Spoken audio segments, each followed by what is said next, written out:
You're listening to The Crunch with Cam Slater, right here on RCR, Reality Check Radio.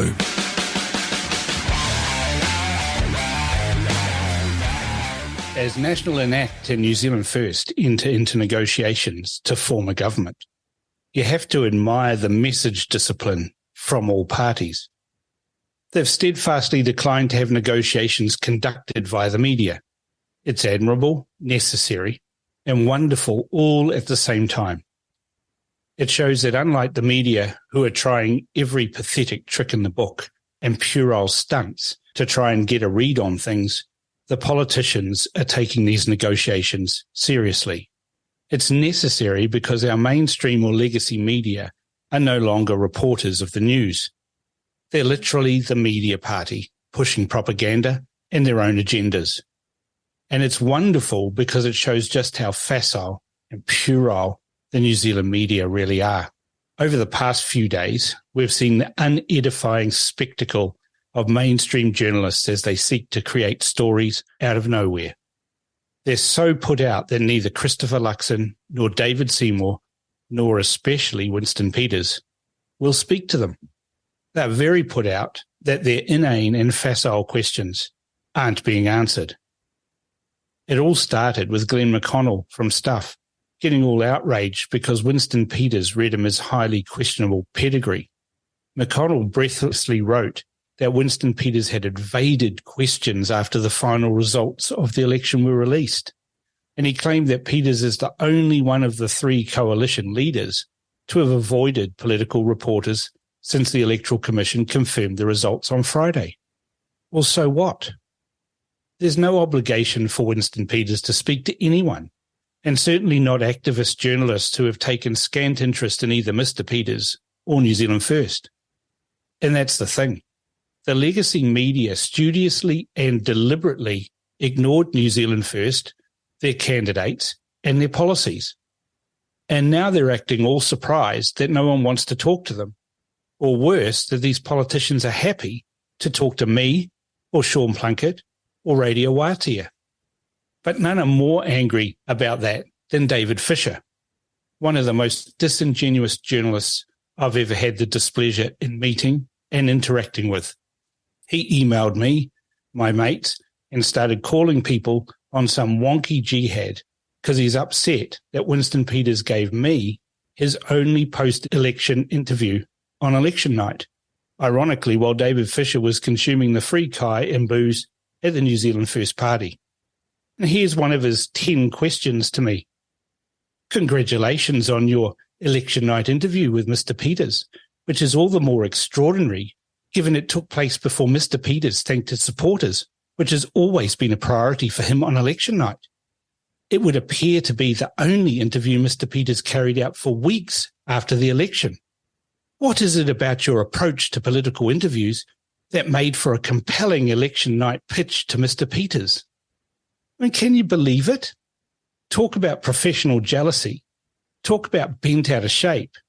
He's pissed off that I, not him, the trained and skilled New Zealand Herald journalist, got an interview with Winston Peters on election night. David Fisher thinks he's special. He thinks he's the best. He's wrong on both counts. Winston Peters will have been well aware of David Fisher's nasty article 2 days before the election criticising both Winston Peters and New Zealand First for their traditional aftermatch function at the Duke of Marlborough in Russell that they have each and every election. But seriously, asking me how to approach politicians and securing interviews? How old is this guy, 12? But you know why it is that politicians give us here at Reality Check Radio interviews? Because we give them a fair hearing, because we let them speak, because we don't interrupt them, and because we haven't got an axe to grind. Have a listen to all of my interviews. They're illuminating, they're insightful, and they're informative. They're all the things David Fisher is not. But let's get back to the banal questions legacy media are putting to the politicians. Glenn McConnell helpfully gave us a list. Get this, how negotiations were progressing. Well, none of your business, Glenn. Why has he not responded to the ACT Party as its leader, David Seymour, said attempts to reach out had been ignored? Who cares? Maybe Winston Peters doesn't do text messages. Maybe David Seymour is so out of touch with the generational divide, he used a message forum that Winston Peters doesn't use. Or how about if Seymour would make a good finance minister, or could be one? Or is that even an option? I mean, this is ridiculous.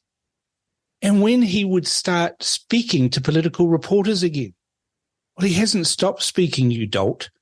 He just talks to reporters and radio show hosts he trusts, not axe-grinding fifth columnists.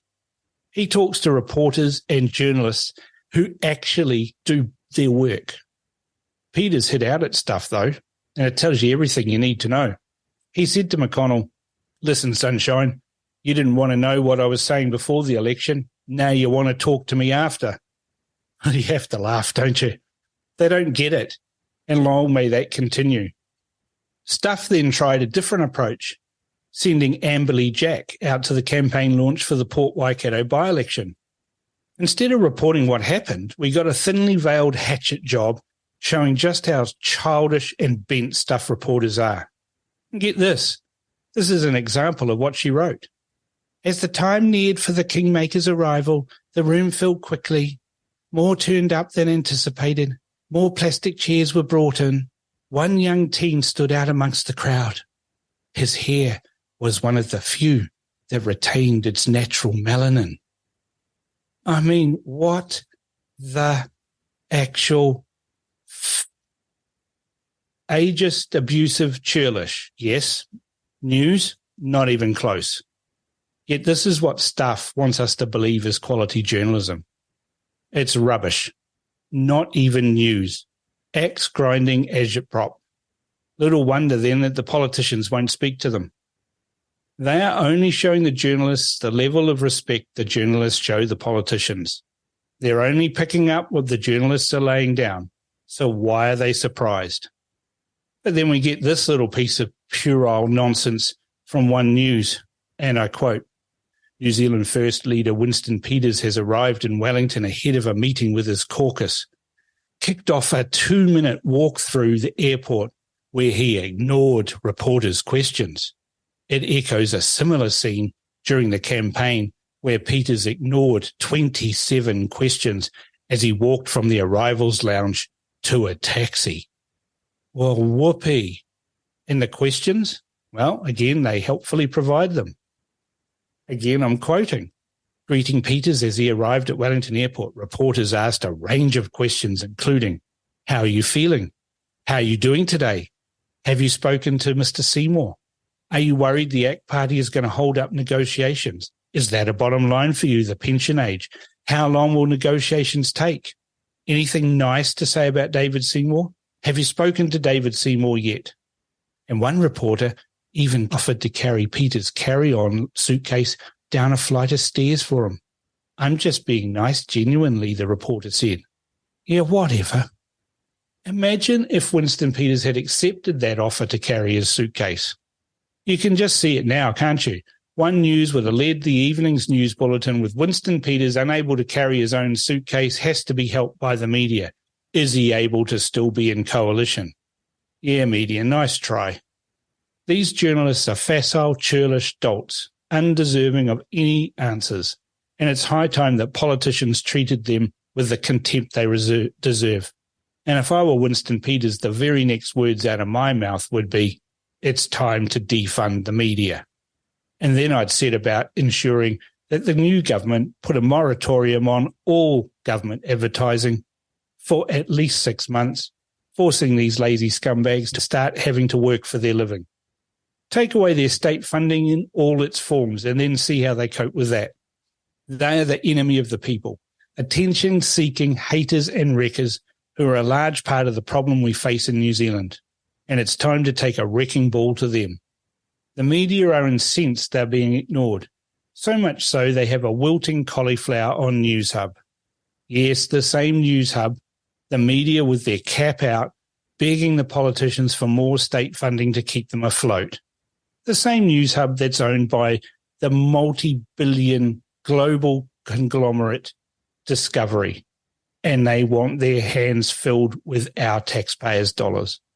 But right now, though, Winston Peters is doing exactly what I voted for him to do, and he's giving the media the long handle, which is what they deserve. You've been listening to The Crunch with Cam Slater. Remember, you can check out the replays for today's show on our website at www.realitycheck.radio/replays. Tune in every Thursday at 4 p.m. for more with Cam Slater, right here on RCR, Reality Check Radio.